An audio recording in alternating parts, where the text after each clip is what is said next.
Hello, hello, hello. It is Friday afternoon, and I don't know about you, but I am excited for this weekend. Why? Well, nothing really in particular at all. But hey, look, I want to get serious with you here and talk to you a little bit about the number one thing that you should be teaching to your dog. Now, some of you are going to be able to do this. Some of you are going to need some help in doing it. So look, you might be working with a trainer, and if they're not teaching you this, then this is something that you got to get working on right away, right? So the number one thing that you should be teaching to your dog is really, really simple. It's attention and focus, right? Attention and focus is the foundation. It is the biggest, most important foundation that you will ever teach to your dog. Why is it that attention and focus is so critically important? Is because if you don't have a high level of attention and a high level of focus in your training with your dog, there's no way that you are ever going to achieve a long-term result that's going to be really reliable, off leash, around distraction. Hands down, you have to have it. Even if you don't want to have your dog off leash and if you don't want to take your dog places, you will never even get your dog to sit if you don't have their attention and focus. So teaching this is going to be the most important thing that you do, because when you get going on this, you'll realize that you can continuously improve it, right? When I'm teaching attention, I start off real low distraction, right? But at the end of the day, I'm constantly pushing. I'm constantly pushing to the next level, and I'm asking for more and more and more attention and more focus, because as I do that, my dog starts learning how to filter out distractions. Filtering out distractions is the number one key thing that will allow you to take your dog into any environment. A lot of people call me and email us here at Doggy Zone, and they say, hey, I want to be able to take my dog hiking. I want to be able to take my dog off leash. I want to be able to go down to the city. They want to be able to do certain things with their dogs. We even get like, hey, I would love for my dog to be in my wedding. Anybody seen that? Just me? Am I the only one that gets that? I guess maybe I am. But anyways, in order for you to be able to do any of these activities, you want to have that 100% focus, because with that level of focus, you can literally teach anything, absolutely anything that you want to your dog. It's a matter of being able to get that focus and maintain that focus.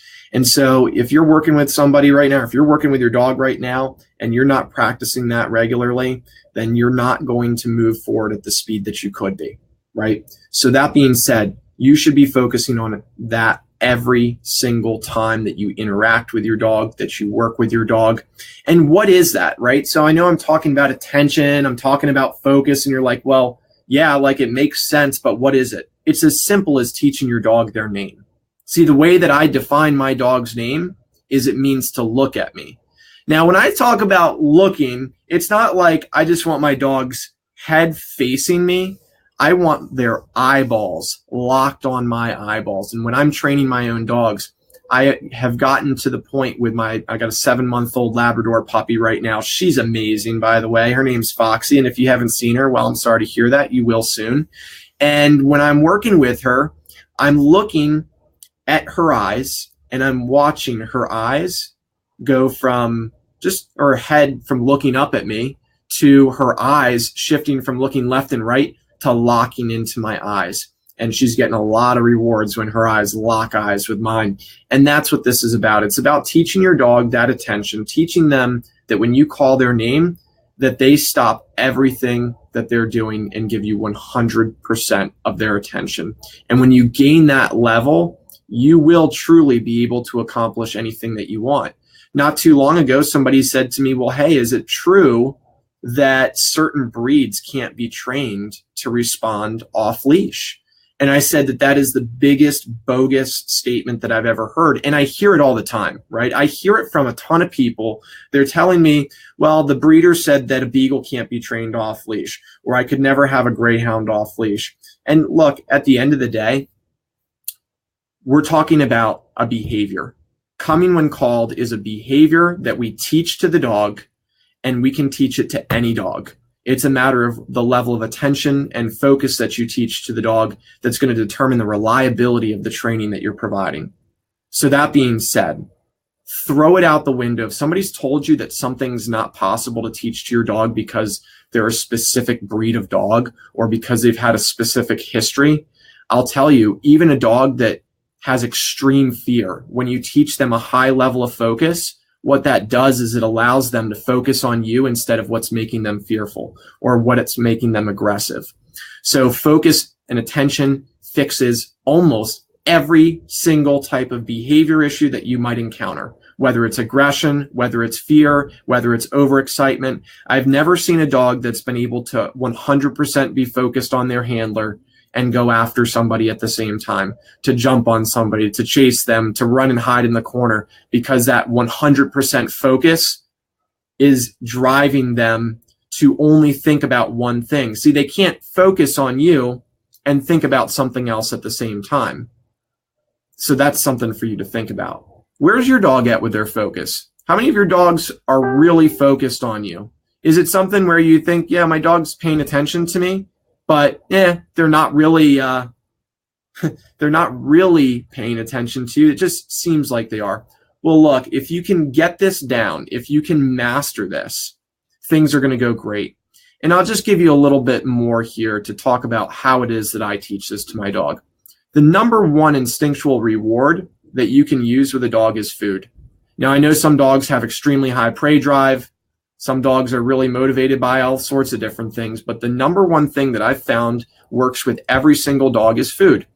And some people go, well, we have dogs that aren't food motivated, but that's not the issue there. The issue is actually that the dog hasn't learned the importance of food. That's a different problem. We'll have a conversation about that another day.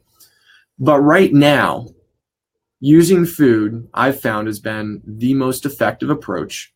I use food consistently, very, very consistently, until I'm about 80% reliability. And I know that my dog is really clear on the understanding of what their name means, which is to look into my eyes, look right into these big blue eyes. Yes.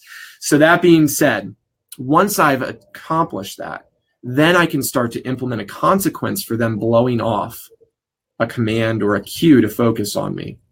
But I find that correcting the dog for something that they're very unclear on is not fair to the dog and ultimately isn't going to give you the long-term results that you're looking for. So I know we got a few different people on here. We got some trainers on here. We've got some pet owners on here. This is meant for all of you, right? So I hope that you all get something out of this here. It's great being on here again today. It's great to see you. I hope that you all have an amazing weekend. Not sure what the weather's like where it is that you are right now. I'll tell you right now, the sun is melting all the snow that we had the other day, which is great. I'm happy about that. Looking forward to an amazing weekend. I hope you do the same, and I look forward to talking to you soon.